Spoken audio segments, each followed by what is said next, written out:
Hello and welcome. This is the first of a series of two lectures covering Chapter 42. We will only cover the first three sections for this course.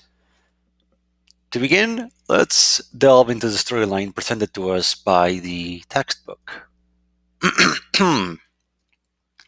Okay, it's time to put physics aside and truly relax. You decide to spend some time quietly exploring online.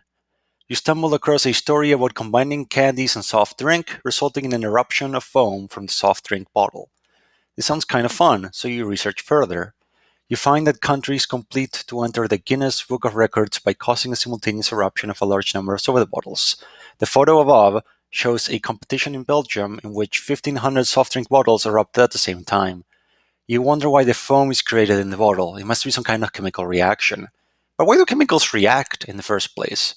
What is it about the atoms that causes them to undergo a chemical reaction when they're near each other? Uh-oh, you're thinking about physics again. Time to read chapter 42. All right.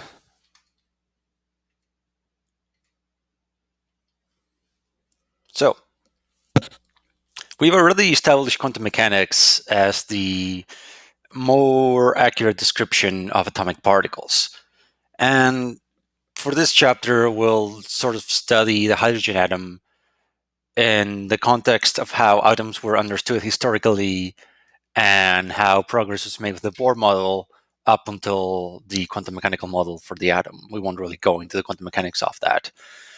So Bohr's model, you've probably seen that in chemistry already. It's not the most accurate model of the atom. It's more accurate than what came before it, but it is sort of a stepping stone between the world of physics, at least in the 1800s, towards the 1900s world of quantum mechanics. And the hydrogen atom being the most simple atom we can think of, how basically one hydrogen atom is proton and an electron. We can take that idea and later on build on it to describe more complex atoms and more complex states. Now, remember when we talked about in chapter 40 how thermal radiation exists for anything really? Everything has some amount of black body radiation they emit, and that's a continuous range of wavelengths. And for most things at room temperature, it's infrared radiation, which is the most dominant form that we radiate. But for bright objects like light bulbs or hot coals or stars, due to their high temperatures, their intensity, their peak black body intensity lies in the visible range, which is why we see them glow. But that's not the only way that things can glow, right? We've seen fluorescent light fixtures, at least up to now. They've probably been replaced by more energy efficient systems. But neon lights and just light tubes in general are still being used for fun sign work. And these don't work like your general household light bulb where it's like just really hot radiation to makes them glow, but it's actually work by sending electric current through a sort of diffuse gas in the tube that excites the gas and makes them emit light. And in this situation, unlike thermal radiation, there's not a continuous distribution of intensities across the EM spectrum. There's only discrete colors of light that appear to come from these light fixtures. In reality, there's various discrete amount of radiation that can be produced when you send current through diffuse gas. It's not always visible, but we see neon lights being used because some of their um, radioactive discharge is obviously visible light. So we don't have to know too much about how a neon sign works, but essentially it consists of a tube with some gas and a potential difference established on both ends so as to essentially drive the um, gas basically gets ionized and electrons go one way and the atoms of the gas end up going another way towards the cathode. And in doing so, they keep interacting with the other gas atoms along the way. And in those interactions, more ionization happens, and all the particles end up getting excited in a chain of events, and eventually they end up releasing energy as they return to more relaxed energy states. And what's happening is that atoms are absorbing energy and are also emitting energy in the form of electromagnetic radiation as they transition between energy states. We already had an idea of this when we studied chapter 40 and the idea of quantized energy states. So that's why we're seeing discrete lights being produced in these tubes. So how do we actually measure that, though? How do we measure, what wavelengths of radiation are being produced during this gas emissions? For that, you can use a spectrometer, and that'll let you. Um, there's many spectrometers. There's no, canonical one, but the idea of it is that it's able to break down the incident light on it, usually by diffracting it through a prism, so that different wavelengths of light land in different parts, and so it senses what wavelengths are present by first splitting them apart. So you can then take a neon light or any kind of light gas tube fixture and look at it within spectrometer, and it'll show you what light colors are being produced from the gas. The whole study of this is called spectroscopy, which was fairly high yield field in the late 1800s. The the gas emits light, right? Emits certain colors of light. So you can study those colors by emission spectroscopy, and you can also, with the right spectrometer, you can also measure the intensity of each color of light produced by an element. There is an alternate, which is absorption spectroscopy, where you study the absorption lines.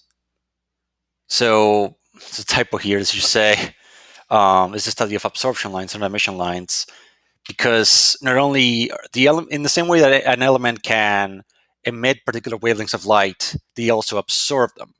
So if you pass a beam of white light that contains all the colors through a gas or the liquid, um, the gas, the light that comes on the other side of the gas has missing component. Part of that light has been absorbed by the element in the gas, and now with the spectrometer, you can then measure the transferred light and see where the gaps are, and that tells you what absorption frequencies or wavelengths correspond to that element. As you can see in the figure here, as you pass light through helium, oxygen, or neon, or argon, or xenon gases, you see how there's different absorption lines. So their atoms absorb different frequencies of light. It might be that if you're looking at, say, stellar gas, it's a combination of particles. So the um, absorption lines are actually due to the presence of two or more elements. In this case, the unknown gas is actually corresponding to xenon, has the same lines. Every element has its own unique emission and absorption spectrum. So if you ever find a spectrum that doesn't match any known element, well, congratulations, you have found a new element. So here we have a emission line spectrum for mercury and neon as well. So you can see that the absorption spectrum for hydrogen at the bottom here, figure B, matches the emission spectrum for hydrogen on top. And here you can see how astronomers can use spectroscopy to find the contents of stellar gases and nebulas. So the inner core of a star, being made of mostly, emitting mostly thermal radiation, could be observed as just producing white light. So a prism would just show you a continuous spectrum. But the external atmosphere of a light has a lot of elements to it. So if you observe a star from Earth, you see a lot of absorption lines from all the elements of that atmosphere. So you can actually find out the composition of a star's atmosphere by seeing what gets absorbed along the way. Now, like I said, in the late 1800s, absorption lines and emission lines were well studied, especially for the element of hydrogen. Jacob Balmer found the four visible lines that hydrogen emits, and from that, a sort of empirical formula was derived to determine the wavelengths of the lines, and it does agree pretty well with the experimental results with what was actually found in the spectrometry.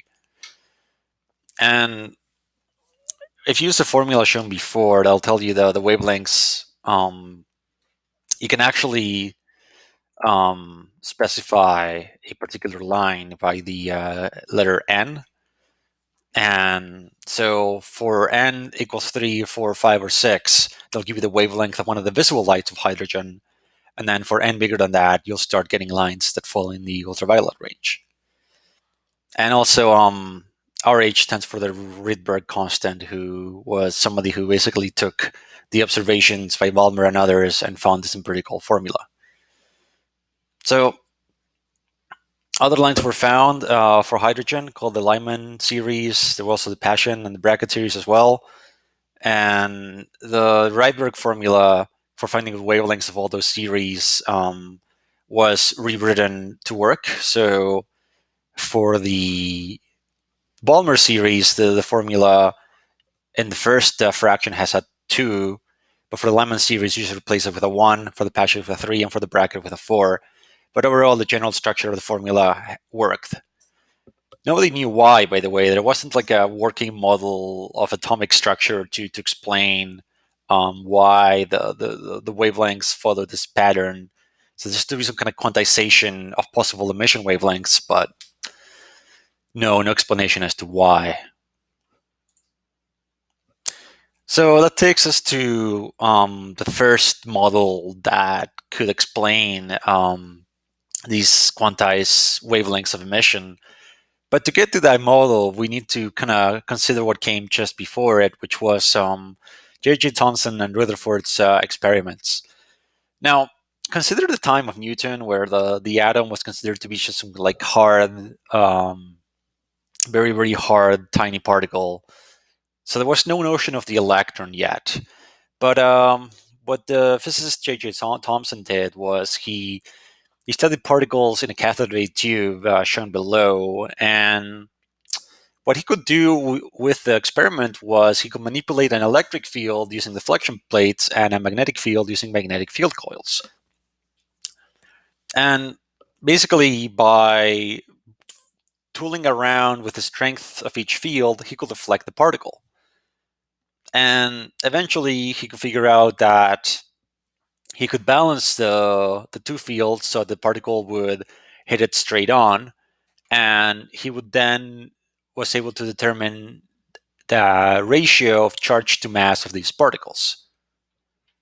Based on the results, he concluded that this particle is negatively charged and also is really small, much lighter than the mass of an atom, presumably.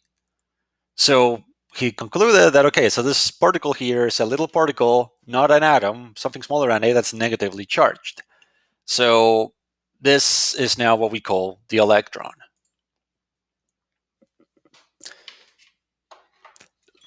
He had a new model then for the atom. It wasn't just a tiny little indestructible sphere. Now there were these negatively charged particles called the electron.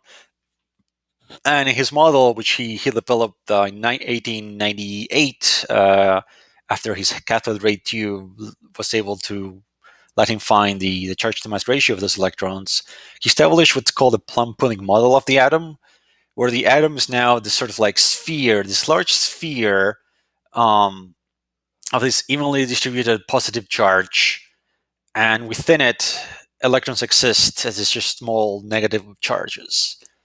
Hence why the plum pudding model. The pudding is a positive charge and the racings are the electron.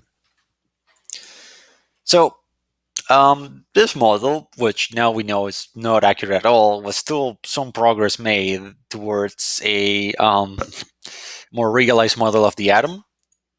Then came Rutherford's experiment. And again, this is just 20 years after J.J. Thomson's pooling model. So nothing was canonically established to be the superior model to that. And thus, Ernest Rutherford and two of his students, you might recognize Hans Geiger as the man behind the Geiger counter. His two students, Geiger and Martson, were shooting alpha particles. So that's helium nuclei into a thin metallic foil, into a thin sheet of metal. I think it was gold. And most of the time, the alpha particles just pass through, just kind of pass through. The gaps, the atomic gaps in like gold are actually huge. So an alpha particle will pass through the target pretty easily, but not always. Sometimes the alpha particle would deflect, and deflections were huge, even backwards. This was confusing because the Thomson model says that the positive charge of the atom, the very core of the atom, is distributed throughout its entire body. And if that's true, then there wouldn't be these huge deflections happening between the alpha particle and the gold foil. In fact, there wouldn't really be any deflections at all, because the reason the deflections happen is because of some electric repulsion. But in Thomson's model, the positive charge of the alpha particles are so spread out that there's not enough electric repulsion to deflect the particle. For this repulsion, though, to be observed, which was, it must mean that the positive charge must have been like highly concentrated at the center of each atom.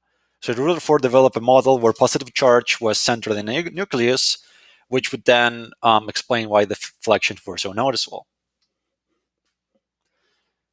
His model, sometimes called the planetary model of the atom, basically established the nucleus as a central idea of an atom. The model basically says that, yep, the atom consists of a small central region of positive charge called the nucleus, and electrons orbit around it, like planets orbit around the sun. The reason why their electrical attraction doesn't make them crash into the nucleus is because the electric attraction actually maintains a centripetal orbit, much like planets around the sun. So this model, yes, they could explain the findings of the why alpha particles got deflected from the gold foil, but it couldn't explain absorption lines being, discrete wavelengths, because electrons could take on any orbit at any distance from the nucleus. Also, following Maxwell's electromagnetic theory, which had already been well established at the time, an electron that's just orbiting around the atom, in centripetal motion, will actually be constantly emitting radiation with a frequency equal to its frequency of rotation. In other words, an electron in orbit like this will be constantly leak energy, and thus it will be losing energy and eventually just spiral into the nucleus. So Rutherford, right, in trying to explain his findings, developed a new model. And now looking at it, it might seem, silly in hindsight to model the electron and the proton like a planet orbiting the star. But at the time, given how much information was available regarding the behavior of atoms, such tiny things, it is understandable that he will apply a model based on a already established model, which was the planetary one. It wouldn't be until Niels Bohr came to the scene where a better model was established, and even then, we'll see that it would still take some work from quantum mechanics to actually take the full picture to its more accurate self. But anyways, just some history here. If you want to learn more about the gold foil experiment and the J.J. Thomson cathode ray tube, I added a link on the presentation below. And that's all for now. I hope you join me next time. Thank you.